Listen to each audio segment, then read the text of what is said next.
E aí pessoas, bom dia, boa tarde, boa noite, tudo beleza? Onde você estiver aí nesse mundão de Deus, tudo tranquilo, tudo em paz? Como é que está a sua vida? Tudo tranquilo? Tudo maravilha? Ó, eu sou o Paulo do canal Paulo Dharma 1970, aqui ó, Paulo Dharma 1970, mais uma vez aqui com um vídeo que você que não me conhece.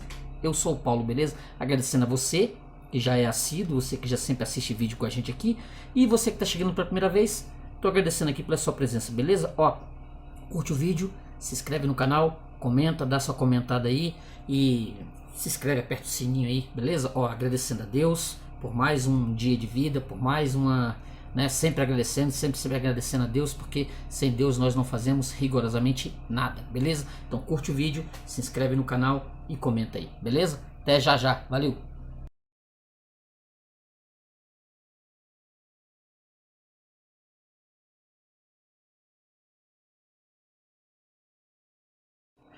Para você aí, né, vocês, você, ou até eu mesmo, né, para nós que temos aquela ideia, né, que não há vida inteligente no Brasil, não há nada de novo, nada sendo feito, nada sendo escrito que preste. Eu aqui mesmo no canal já vim com livros, com materiais bem interessantes de autores nacionais, de autores brasileiros, e inclusive autores brasileiros mais modernos, mais novos, né? Nada assim de livro de 1850, 1870, nada desse tipo, ou do século XV, século XIV. Não, vida inteligente, nos últimos 30 anos, nesse século mesmo, nós tivemos bons autores aí escrevendo. Não precisa ser da antiga, aquela coisa da nostalgia, né? Nós temos aí bons autores rolando no Brasil, e não são poucos. E assim, né?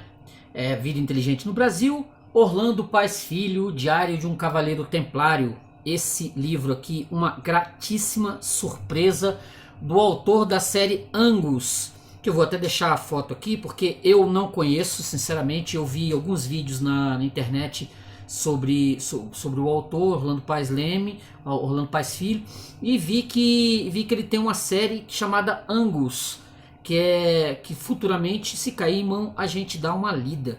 Assim, esse Diário de um Cavaleiro Templário é uma gratíssima surpresa, como eu disse. É um material riquíssimo, é algo assim rico, falando sobre a Ordem dos Cavaleiros Templários. É uma espécie de um diário, né? Um diário de um Cavaleiro Templário que chamado Roberto Lacroix. Roberto Lacroix. E ele deixou esse diário aqui, que assim, à primeira vista é ficcional, né? É ficcional, escrito pelo Orlando Paz Filho, mas ele lutou na Segunda Cruzada. É o Delacroix, Robert Delacroix.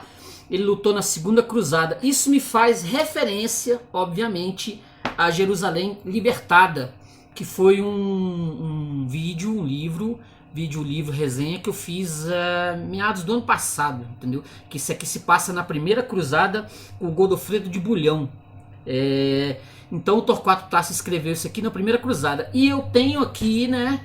E eu tenho em mão a Segunda Cruzada, né? Da qual participam os Cavaleiros Templários. Então eu tive uma gratíssima surpresa, porque assim, eu já vi esse livro zanzando por aí, rodando, ó, Templário. Eu já vi esse livro rodando por aí e não sabia do que se tratava. Assim, não. Inclusive eu pesquisei no próprio Google para ver algumas coisas no YouTube. E tem alguns vídeos de fundo católico, porque esse material aqui, ele é católico.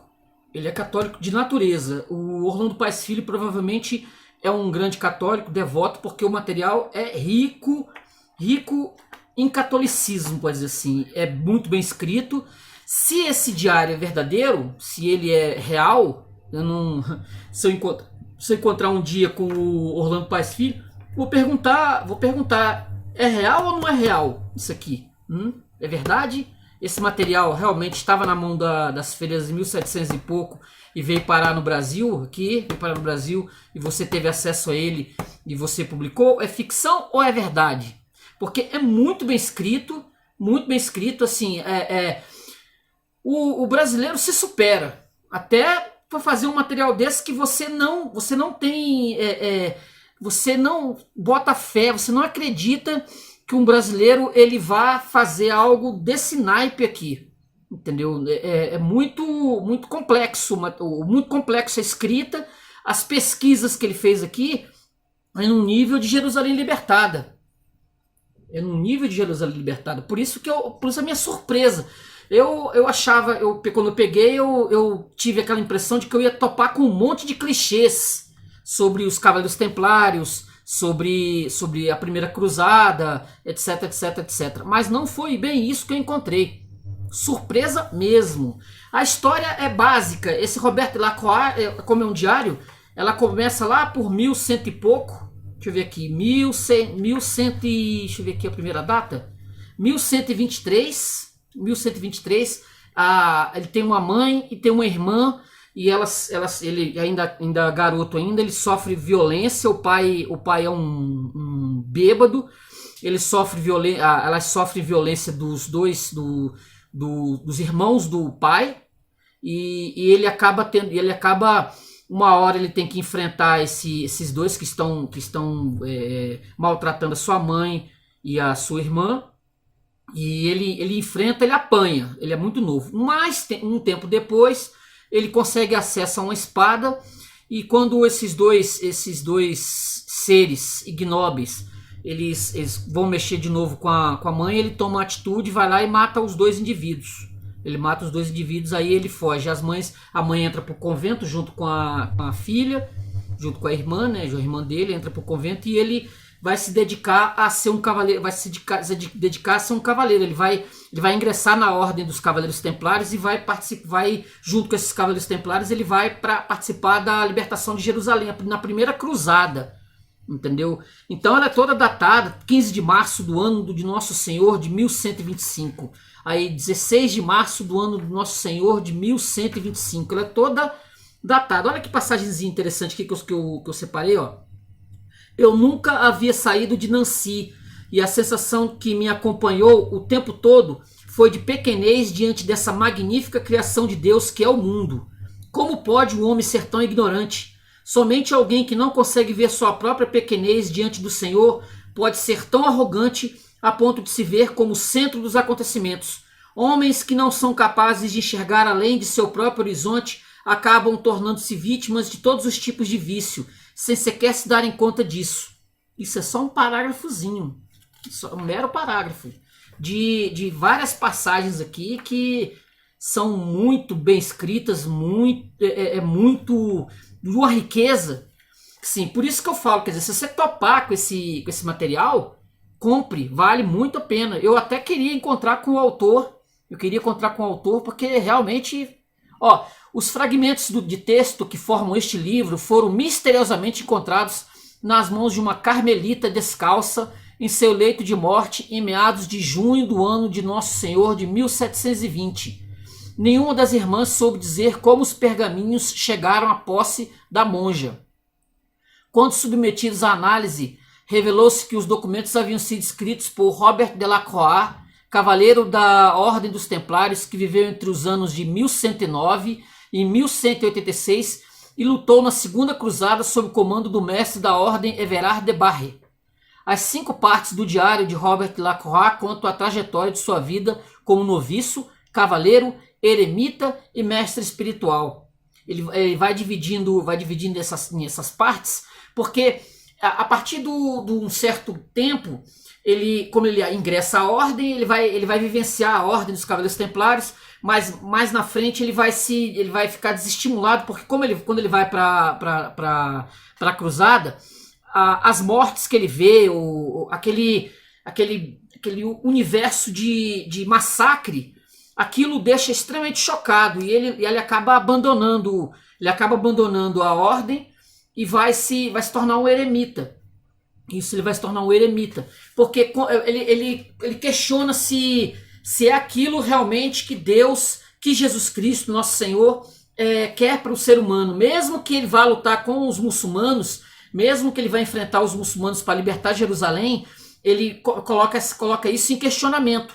Ele coloca em questionamento se isso é o correto, se isso é o certo, se está na Bíblia, se está nos evangelhos, esse tipo de situação.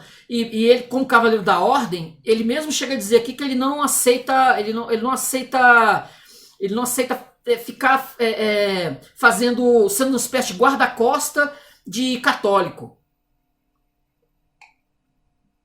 Guarda-costa de católico, ou de alguma nação. Se é para isso que serve a Ordem dos Templários. Se é isso, se é esse tipo de situação que é o que vale. Se é isso, ele questiona muito isso. Olha aqui, no dia 18 de julho do ano do Nosso Senhor de 1143, ele tem um encontro bem interessante, ó. Cada vez estamos mais próximos da sinistra montanha cinzenta. Ela se ergue à frente de nossos olhos e mais ainda em nossas mentes. Cada cavaleiro conhece uma história ou outra que trate da seita de assassinos, que é os Hashashin. E essas histórias têm povoado nossos pensamentos como assombrações. Ao cair da tarde, os cavaleiros se juntam e contam suas histórias, mas hoje ouvi trechos de conversas que me fizeram pensar o que é lenda e o que é real. Talvez a sede também esteja me afetando os sentidos, pois já sinto dificuldades em discernir o que é do mundo e o que é meu.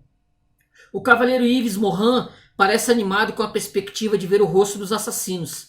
Os assassinos foi uma seita criada, vai ser explicado aqui, mas eu vou dar rapidamente para pegar o contexto, que é uma seita de muçulmanos das quais esses Hashashin, que depois a palavra assassino acabou derivado desse Hashashin, que era uma seita que eles tomavam a flor de papoula.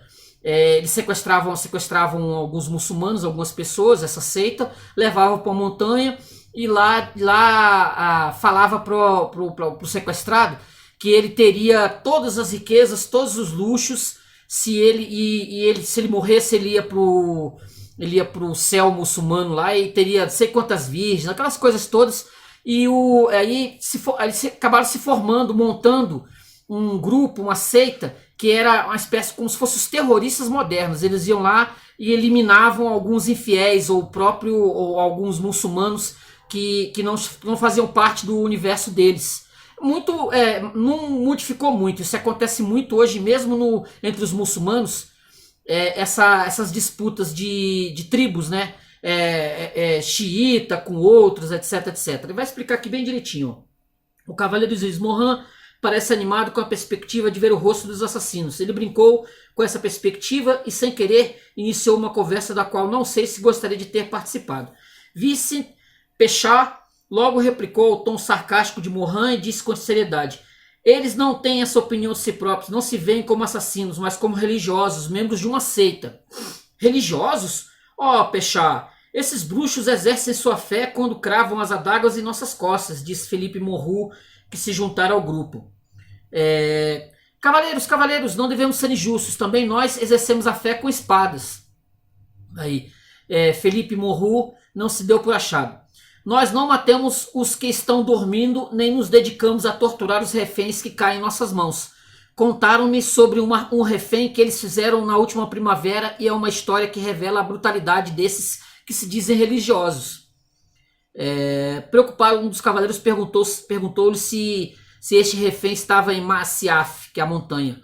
Monroux respondeu: não foi em Masyaf, mas em outra de suas fortalezas. Tem várias moradas esses demônios e cada uma é um antro de ignomínias. A esse homem de quem me falaram, os assassinos cortaram as mãos e a língua para que não pudessem relatar nem pela fala, nem pela escrita o que vira e ouvira entre eles. Ainda mais, exigiram resgate para o que sobrava do homem, a quem a libertação não trouxe proveito, pois morreu a caminho de sua terra. Esses ismaelitas fizeram aliança com o diabo. Mas ninguém parecia se lembrar daquilo que eu considerava o aspecto mais importante em relação à fortaleza que crescia à nossa frente. Eu, que havia permanecido em silêncio até aquele momento, perguntei ao grupo quem o liderava. Monroe, que parecia ser o mais bem informado, seja de fato ou de lendas, respondeu que o chamavam de Aloadin, ou o Velho da Montanha. Preocupado se haveria algum tipo de aliança entre os assassinos e os sarracenos e turcos, pois a mesma fé os une, mais uma vez levantei a questão. O que me interessava era a formação militar, alianças e tratos do inimigo. Philippe Morroux declarou: causam grande terror a todos, não só aos príncipes sarracenos, como também aos cristãos de todos os reinos. São muito eficientes quando escolhem uma vítima e sempre traiçoeiros. Consideram-se também seguidores de Mohamed, mas não cumprem os preceitos do livro. São como os falsos cristãos que habitam o reino, os reinos e principados cristãos. Comem carne de porco e ainda fazem pior, pois dizem que se comportam como cães, deitando-se com suas mães e irmãs. Matam as pessoas na traição e usam apenas adagas. Aí eles adentram eles acabam chegando, porque como eles estão atravessando um deserto, para tentar chegar na Terra Santa, então eles estão atravessando um deserto e falta água e falta comida. Então eles se detêm na frente da montanha, e aí os portões são abertos, eles adentram esse universo do Jasheshin, alguns tomam um líquido, né, tomam uma bebida, e essa bebida ela é narcótica, de certa forma narcótica. Eles adentram esse universo dos Hashashin, e os Hashashins acabam fazendo propostas, né? Eles fazem propostas para os Cavaleiros Templários, se eles querem ter uma aliança para que eles sejam ajudados a libertar Jerusalém, etc. Ó, o Aloadin faz todos os seus seguidores acreditarem que ele é um grande profeta. Quando desejava enviar em missão um dos seus Hashishin, ele o convoca entre os que vivem no paraíso que preparou. Trata-se geralmente de um jovem recolhido aí da criança, que nunca conheceu ninguém além dos mestres, dos serviçais e das mulheres que ali estão para o seu prazer. É-lhe dado uma poção para beber, e quando ele adormece, carregam-no para outra fortaleza, de maneira que é grande o espanto do jovem quando acorda num lugar lúgubre e sem nenhuma das coisas a que se habituara. Então ele é levado à presença do velho da montanha. O Aloadin faz-lhe perguntas, pedindo-lhe que descreva o lugar de onde veio. Venho do paraíso, diz o jovem, e descreve o tal e qual o profeta Muhammad deixou escrito no Corão. Então o velho lhe revela que o tirou do paraíso para que cumprisse uma importante missão. Ele diz alguma coisa assim: vai, mate fulano ou beltrano, e quando retornar depois de cumprir a missão, os meus anjos o levarão de volta ao paraíso. E se acontecer de você morrer, os anjos irão ao seu encontro da mesma forma e o seu destino será o mesmo. Aí, como eu falei, eles adentram o universo dos Hashashin. Assim, eles estão precisando de comida e água, né? E eles não, os templários não estão com muita vontade de fazer acordo com o velho da montanha. Eles acabam conseguindo acabam escapando da montanha, do velho da montanha, porque eles fingem que estão bebendo o líquido narcótico, e conseguem fugir e levar as provisões para alguns cavaleiros que tinham ficado ao largo da montanha, fora da montanha. Outra passagem aqui, ó. 19 de setembro do ano do Nosso Senhor de 1145. Após o final do terceiro século, os leões já não devoram mais os cristãos. O perigo tornou-se mais sutil e perigoso. Espalhava-se numa rapidez espantosa, minando os alicerces da fé. Sei que falo a cavaleiros, mas devo dizer que nem sempre a espada é a melhor arma para combater os inimigos de Deus. As heresias eram proclamadas com palavras e deviam ser combatidas com a palavra, que é a palavra de Deus. A multiplicidade das palavras é um sinal diabólico. Na única palavra, que é o Cristo nosso Senhor, e que podemos reconhecer o que vem de Deus, advertiu Everard. Isso me ensinou um santo eremita. Foi sempre a pessoa de Cristo que as muitas palavras quiseram atingir. No primeiro concílio de Nicéia, do ano de 325, a divindade do Cristo foi defendida contra Ário. O Filho de Deus é consubstancial ao seu Pai. A defesa invocou aquilo que dizia a palavra. Os evangelhos eram claros. O Cristo dissera a Felipe: quem me vê, vê o Pai. E noutra passagem: o Pai e eu somos um. São João declara no início de seu evangelho: e o verbo era Deus. Foi esse verbo que se fez carne. Outras passagens atestavam a natureza divina do Cristo, seu poder de perdoar os pecados, seus milagres. Por que ele está falando isso aqui? Porque ele começa a questionar. Ele começa a questionar, e as ideias começam a... Por que a carnificina? Por que matar o outro com a espada? Por que libertar Jerusalém? Qual a importância disso no final das contas? Qual é a importância? Jesus é um ser da espada? Jesus é um ser da espada? A palavra, ou é a palavra ou é a espada que importa? Foi esse verbo que se fez carne. Outras passagens atestavam a natureza divina do Cristo, seu poder de perdoar os pecados, seus milagres. Contra argumentos como esse, é estranho que houvesse dúvidas, comentou Jean-Pierre. São palavras do Evangelho. Nos primeiros séculos, os cristãos que ouviam as pregações dos apóstolos não precisavam de grandes discussões e construções teológicas, disse, acrescentando. Testemunhavam e isso era suficiente. Na língua grega, a palavra testemunho significa martírio, esclareceu o ancião cipriota de origem grega. Crisóstomo Fólios, colocar em dúvida o que diz os evangelhos é uma declaração de que não se é um cristão. O Jean-Pierre contrapôs, né? Nem sempre as coisas se passam assim. Os hereges, embora blasfemassem, inventavam suas interpretações com a mesma convicção com que declaramos nossa verdade.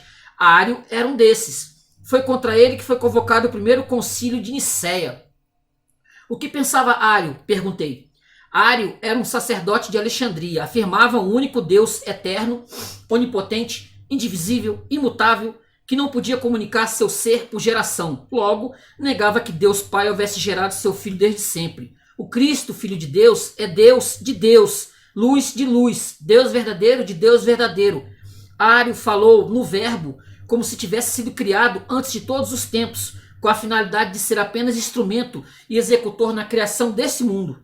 Em seu pensamento, o verbo é a melhor das criaturas, mas não é igual a Deus nem eterno como ele. Na encarnação, quando Jesus nasceu, diz esse herege, que o verbo se tornou, diz esse herege, que o verbo se tornou sua alma. Ainda em referência a Jesus, declara que foi apenas adotado por Deus e não é filho verdadeiro da sua mesma substância. Era difícil para Ário pensar que, vindo a esse mundo, se o Cristo fosse verdadeiro Deus, pudesse sofrer fome, sede, frio ou cansaço, explicou Overard. Se Jesus Cristo fosse igual a Deus, não podia mudar porque Deus é imutável. Não podia tornar a carne incorruptível porque Deus é incorruptível. Aqui, né, o Jean-Pierre falando aqui. O Deus de Ário parece mais um prisioneiro em sua glória, impotente para chegar às suas criaturas. Ele comentou, né? Sei que foi Santo Atanásio quem comandou a luta contra Ário, disse Everard. Estávamos todos atentos às palavras do comandante. Ele então prosseguiu. Era um homem santo na sua coragem, na sua fé inabalável, entusiasmado com a possibilidade de dizer algumas palavras sobre o santo de sua devoção. Foi muitas vezes acolhido pelos monges no deserto do Egito. Sua obra apologética mais importante foi precisamente a Orationes Contrarianus, em que defende a doutrina proclamada pelo concílio, no qual se declarou que Deus gera seu Filho eternamente e esse único Filho é consubstancial ao Pai. Jesus Cristo é Deus próximo e humilde, disse o cavaleiro de origem grega. Pelas próprias palavras de São Paulo, o Filho de Deus não se apegou à sua divindade, mas esvaziou-se dela. Isso é o que chamamos de kenosis. Diz ainda o apóstolo que ele assumiu a condição humana até a morte, e morte na cruz, tendo alcançado a ressurreição e a glória que nunca deixou de ser sua. Amém, murmurou o comandante. A confiança em Deus é nosso maior tesouro, Crisóstomos. A confiança que tens no Senhor atinge seu coração como uma seta inflamada e arranca-lhe os tesouros de graça que ele encerra. Meditávamos com alegria sobre as palavras dos sábios, bebíamos sabedoria no tempo presente. Os homens permanecem crianças espirituais, comentou Everard. Por vezes são capazes de se deixar confundir facilmente. Estamos tão longe de Deus que ele teve de vir até nós para cobrir essa distância. O poder de Deus é tão grande, tão maior, e seu amor tão avassalador, que ele foi capaz da maravilha de assumir a condição humana. Ele tem a glória, mas não se apega a ela, esvazia-se. Adão desejou ser Deus pela soberba e foi humilhado, enquanto Deus, pela humilhação, resgata a humanidade do abismo da morte em que havia sido precipitada. Morte de orgulho, pois o orgulhoso encarcera a si mesmo. Deus é criador do amor, Robert. Toda a nossa compaixão vem dele, todo o nosso desamor o entristece profundamente. Mas se Deus possui esse amor de vir até nós, ele que se faz tão pequeno para nos atingir, para chegar até nós, ele que se fez tão pequeno para chegar até nós, não pode amar senão aquele que é pequeno. O orgulho do homem o entristece e o afugenta, a pequenez o conquista. O orgulho teológico e espiritual de Ário e de tantos outros que querem alcançar as estrelas com um salto racional é um desvio perigoso do caminho da humanidade. A humildade é a viga mestra das virtudes. Sem ela, tudo vem ao chão. O atrevimento que Deus deseja é o nosso amor genuíno por ele, sem cerimônia, sem escravidão aos ritos. Afinal, a religião é que serve a Deus, e não Deus a religião. O velho sábio Crisóstomo então prosseguiu, demonstrando sua vasta cultura oriunda, obviamente, do seu convívio com os egumenos nos monastérios bizantinos.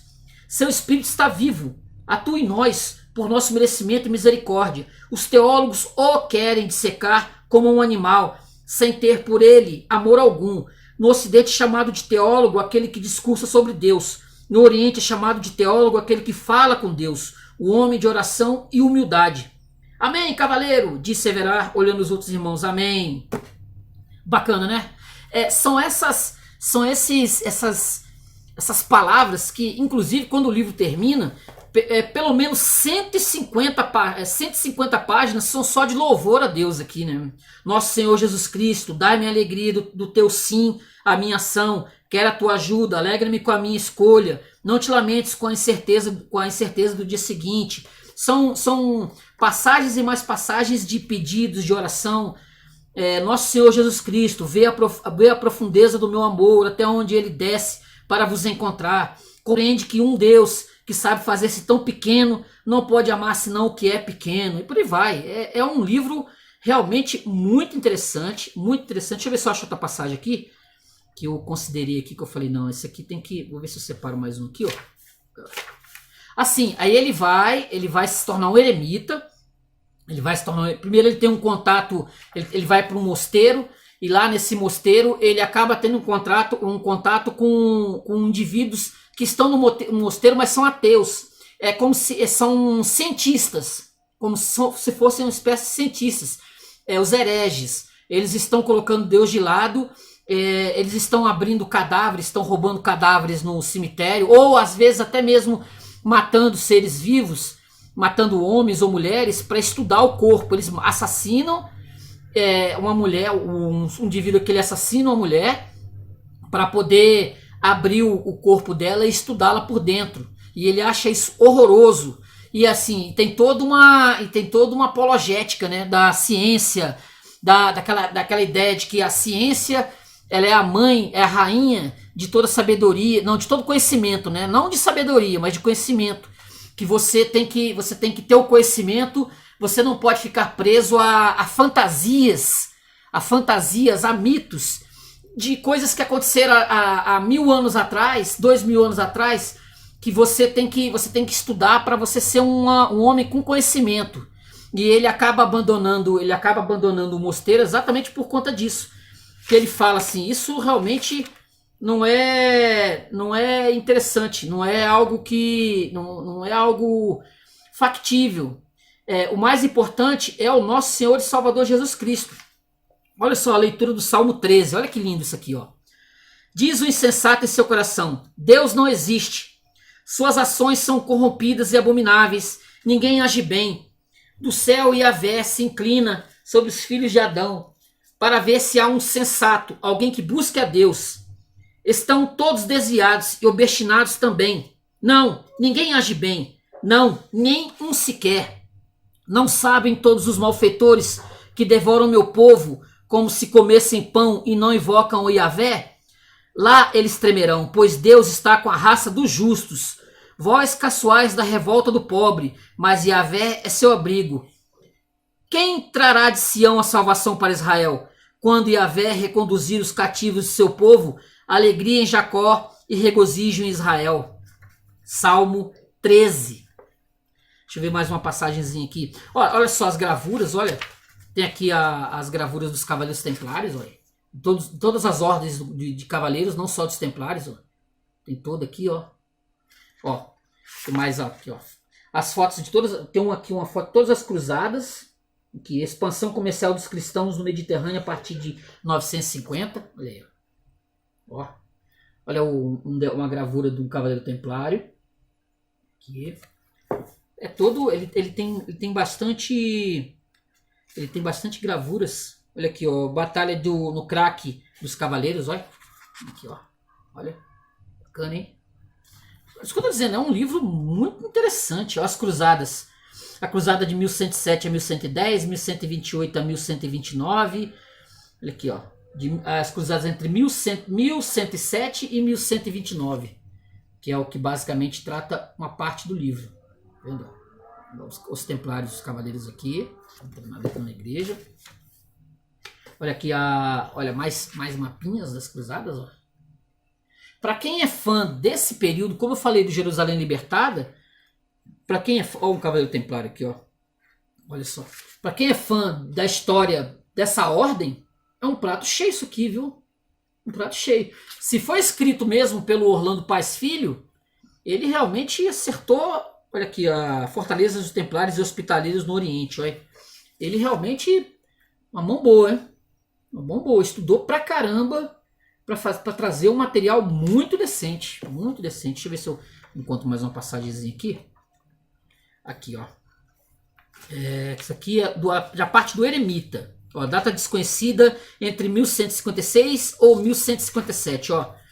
Aí aqui ele já coloca em questionamento exatamente as cruzadas. Essa ideia de libertar Jerusalém. Que ele já largou meio que de mão. Ó. Olha só. Creio que foi isso que os potentados não perceberam com as cruzadas, com a peregrinação na Terra Santa. Queriam que o mundo se rendesse às suas intenções, mas não compreenderam que ele é um muro que destrói qualquer migalha de pensamento. Desejaram, por isso, uma terra que fosse santa e que lhes desse mel, leite e reconforto. Contudo, esqueceram-se do conselho do Cristo quando perguntaram o que era necessário para segui-lo.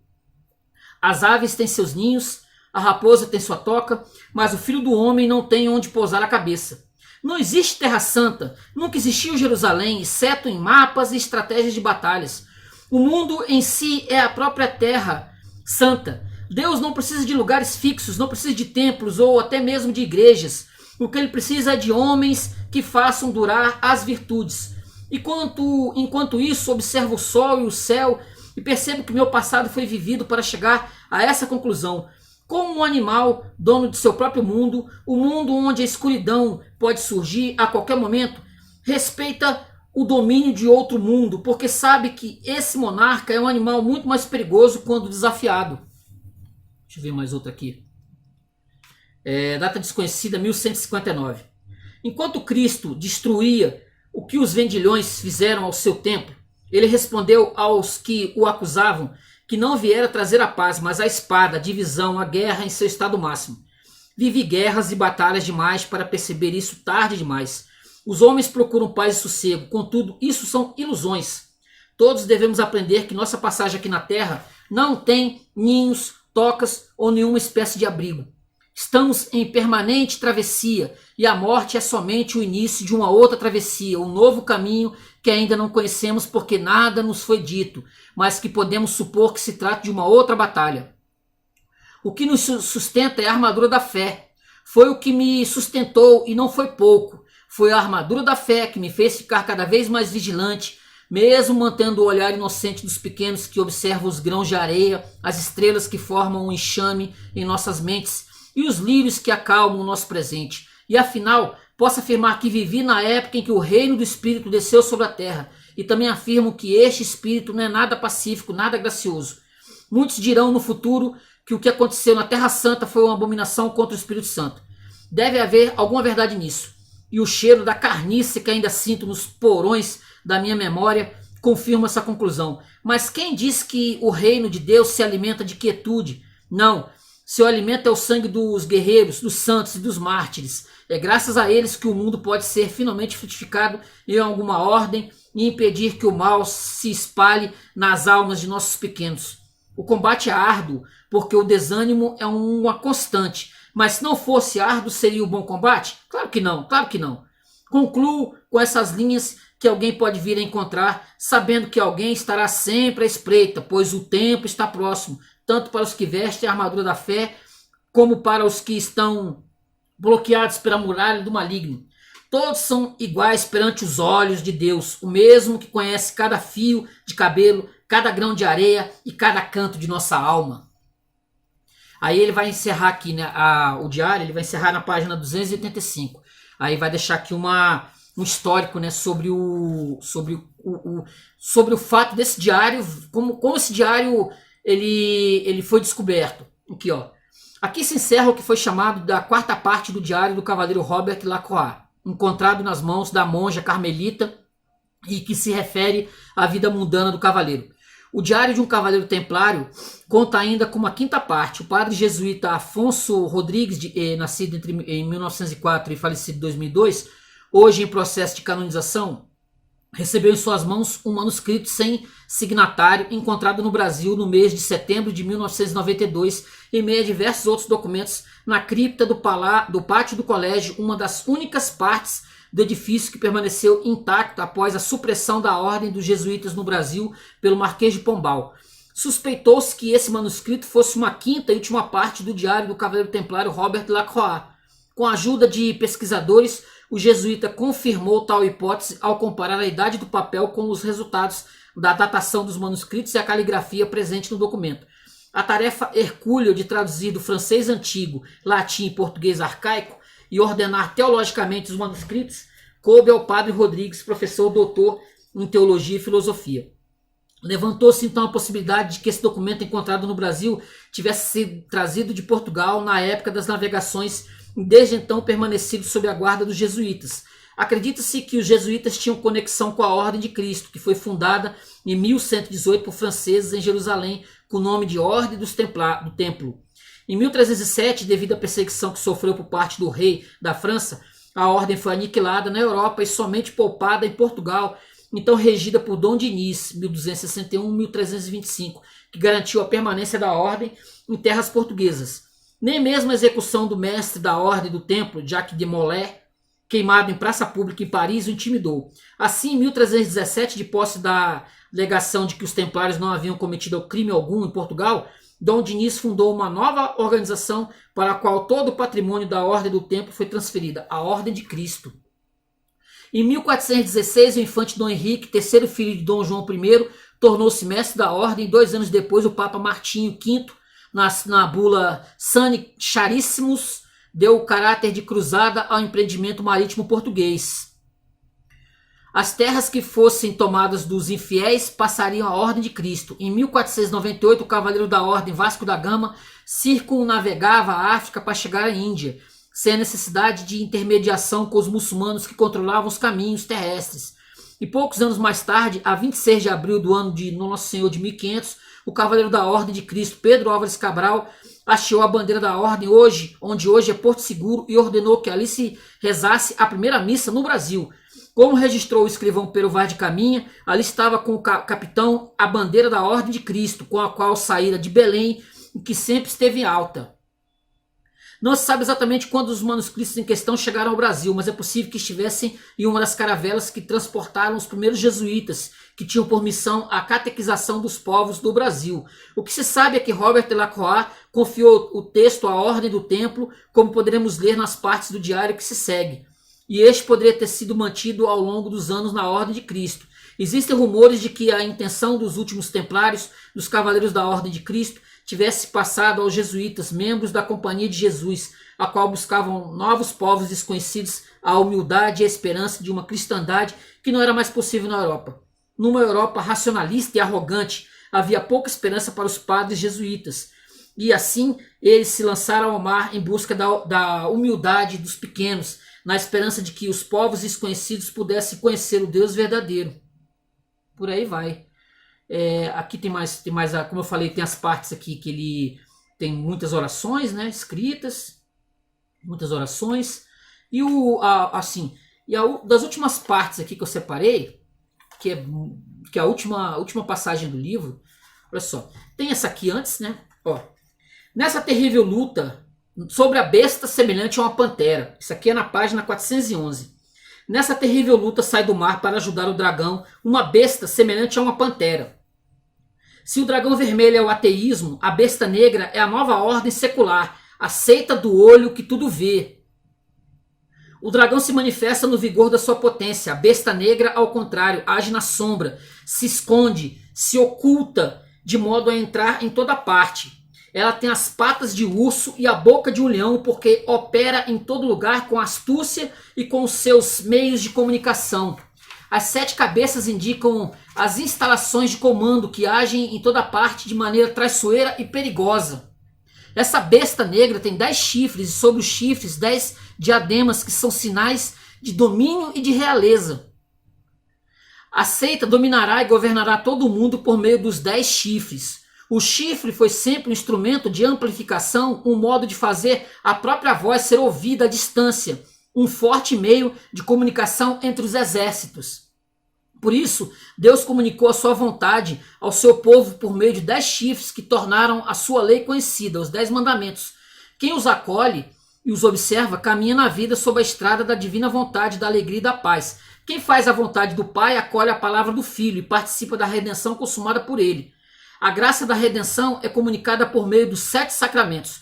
Com a graça insere-se na alma germes de vida sobrenatural, que são as virtudes. Entre essas, a mais importante são as 3 virtudes teologais e as 4 cardeais: fé, esperança, caridade, prudência, fortaleza, justiça e temperança. Ao sol divino dos 7 dons do Espírito Santo, essas virtudes germinam, crescem, se desenvolvem cada vez mais e assim conduzem as almas pelo caminho luminoso do amor e da santidade. A tarefa da besta negra, isso é, da nova ordem secular, é a de combater de maneira traiçoeira, mas tenaz, para impedir as almas de percorrer essa estrada, indicada pelo Pai, pelo Filho e iluminada pelos dons do Espírito. De fato, se o dragão vermelho age para levar toda a humanidade a desprezar a Deus, a negação de Deus e, portanto, difundir o erro do ateísmo, o intuito da seita não é o negar a Deus, mas de blasfemá-lo. A besta abre a boca para proferir blasfêmias contra Deus, para blasfemar o seu nome e a sua morada contra todos os que habitam no céu. A blasfêmia maior de todas é a de negar o culto devido só a Deus para dá-lo às criaturas e ao próprio Satanás. Eis porque, nos tempos que virão, por trás da perversa ação da seita, irão difundir-se por toda parte as missas negras e o culto satânico. Além disso, a seita secreta age com todos os meios para impedir que as almas se salvem, e assim quer tornar vã a obra da redenção consumada por Cristo. Se o Senhor comunicou a sua lei com os 10 mandamentos, a seita difundiu por toda parte com a potência dos seus 10 chifres, uma lei que é completamente oposta à de Deus. Mandamentos do Senhor: não terás outro Deus além de mim. Ela construirá outros falsos ídolos, diante dos quais muitos se prostrarão em adoração. Mandamento: não nominar o nome de Deus em vão. Ela se oporá blasfemando Deus e o Cristo de tantos modos enganosos e diabólicos, até reduzir seu nome a uma mera expressão filosófica, sua divina pessoa a um simples profeta, e recontar sua história de forma sacrílega. Mandamento: lembra-te de santificar as festas. Ela transformará o domingo no dia dos esportes, das disputas, dos divertimentos. Mandamento: honrar pai e mãe. Ela se contrapõe com a desvalorização e desrespeito aos idosos e com a criação de um modelo novo de família fundado na convivência banal. Mandamento: não cometer atos impuros. Ela justificará, exaltará e difundirá todas as formas de impureza até a justificação dos atos contra a natureza. Mandamento: não matar. Ela conseguirá legitimar em toda parte a morte de crianças antes mesmo de seu nascimento e fazer quase desaparecer o respeito ao valor da vida humana. Mandamento: não roubar. Ela trabalhará para que cada vez mais sejam difundidas a violência, os furtos, os sequestros, os roubos e a corrupção.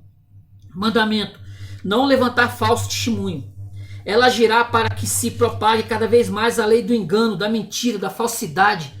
Mandamento: não desejar as coisas e a mulher do próximo. Agirá para corromper profundamente a consciência, enganando a mente e o coração do homem. Dessa maneira, as almas serão incitadas no caminho perverso da desobediência à lei do Senhor, serão submersas no pecado e assim impedidas de receber o dom da graça e da vida de Deus. As 7 virtudes teologais e cardeais, que são fruto do viver na graça de Deus, a seita irá opor a difusão dos 7 vícios capitais, que são fruto do viver habitualmente em estado de pecado. A fé, ela opõe a soberba, a esperança, a luxúria, a caridade, a avareza, a prudência, a ira, a fortaleza, a preguiça, a justiça, a inveja, a temperança, a gula. Aquele que se torna vítima dos 7 vícios capitais é gradualmente conduzido a tirar de Deus o culto que somente a ele é devido, para dá-lo a falsas divindades, que é a própria personificação de todos esses vícios. E nisso consiste a maior e mais horrível blasfêmia. Eis porque sobre cada cabeça da besta está escrito um título blasfemo. Cada sede central da seita terá a tarefa de fazer a adorar uma divindade diferente. A primeira cabeça leva o título blasfemo da soberba, que se opõe à virtude da fé e conduz a prestar o culto ao Deus da razão humana e do orgulho, da técnica e do progresso científico. A segunda cabeça leva o título blasfemo da luxúria, que se opõe à virtude da esperança e conduz a prestar o culto ao Deus da sensualidade e da impureza. A terceira cabeça leva o título blasfemo da avareza, que se opõe à virtude da caridade, difundindo em toda parte o culto ao Deus do dinheiro. A quarta cabeça leva o título blasfemo da ira, que se opõe à virtude da prudência e conduz a prestar o culto ao Deus da discórdia, do ódio e da divisão. A quinta cabeça leva o título blasfemo da preguiça, que se opõe à virtude da fortaleza, difundindo o culto ao ídolo do medo, da opinião pública, do receio de servir a Deus e a sua palavra, da completa estagnação do justo e da liberação da exploração humana. A sexta cabeça leva o título blasfemo da inveja, que se opõe à virtude da justiça e leva a prestar o culto ao ídolo do desejo impuro, da violência e da guerra. A sétima cabeça leva o título blasfemo da gula, que se opõe à virtude da temperança e conduz a prestar o culto ao ídolo tão exaltado do hedonismo, do materialismo e do prazer. A tarefa das lojas da seita será de operar com grande astúcia para levar por toda parte a humanidade a desprezar a santa lei de Deus, a operar em aberta oposição aos 10 mandamentos, a subtrair o culto devido ao único Deus para dá-lo a falsos ídolos que serão exaltados e adorados por um número cada vez maior de homens. A razão, a carne, o dinheiro, a discórdia, o domínio, a violência, o prazer. No meu coração se delineia a tática usada pela vossa mãe para contra-atacar e vencer a enganosa trama usada pela besta negra. Por isso, formo todos os meus filhos a observar os 10 mandamentos de Deus, a viver a letra o evangelho, a usar com frequência os sacramentos, especialmente os da penitência e comunhão eucarística, como ajuda necessária para conservar-se na graça de Deus, a exercitar de maneira forte as virtudes, a caminhar sempre na estrada do bem, do amor, da pureza e da santidade. Cana, hein? Isso que eu falo, isso aqui tem um forte teor católico. Um forte teor católico, o material aqui. Até tirei algumas partes mais católicas, assim, para deixar a coisa bem mais ampla, entendeu? Mas tem um fundo bem católico. Para concluir esse livro espetacular, eu só vou dizer aqui que em 1307 teve a prisão dos Templários na França. Tá? E o Jacques de Molay, que era o líder dos Templários, foi morto pelo Filipe o Belo em 1314. Em 1314 ele foi queimado na fogueira. E dizem que os Templários eles tinham uma fortuna incalculável na Europa. E eles tinham túneis pela Europa inteira. E era uma fortuna incalculável. Quando o Molay foi queimado, a ideia do Filipe o Belo, rei francês, e da própria Igreja Católica também, do Papa, era exatamente botar a mão nessa fortuna incalculável, porque como os Templários eles não serviam propriamente a Igreja Católica, eles eram uma ordem que não servia a Igreja Católica propriamente, não eram soldados da Igreja Católica, eles eram uma ordem à parte, por isso eles foram colocados como de lado, e todos os Templários foram presos e foram queimados em praça pública, isso em 1312, 1313 e 1314. Para fechar o livro, essa última parte aqui que eu acho que vai dar a cerejinha do bolo desse material que eu achei espetacular. Assim, é o Robert Lacroix, o último texto escrito por ele. Eu tinha agora 77 anos e percebi em meu estado senil que Deus me atendeu ao longo de toda a minha vida mundana. Em todos os momentos Ele esteve comigo. Não fui abandonado em momento algum e o Pai Nosso que está no céu ensinou-me de diversas formas, nas circunstâncias caóticas de guerra e paz, de apostasia e fé, de fidelidade e abandono, no curto decorrer de minha vida, a contemplar o Eterno. E depois de tudo, depois de todo o orgulho sacudido, solapado e finalmente vencido, tornei-me o que sempre desejei e o que quando era uma criança havia pedido com coração sincero. Tornei-me um verdadeiro filho de Deus, humilde e criança diante de Deus Pai Todo-Poderoso, Criador do céu e da terra. Venci minha miséria pela aceitação desta. Entrego meu diário contendo as mensagens do divino coração do nosso Senhor Jesus Cristo e da Mãe de Deus, a chefe dos exércitos angélicos, católico, né? Mensagens essas que recebi sem merecimento, mas que são para toda a humanidade.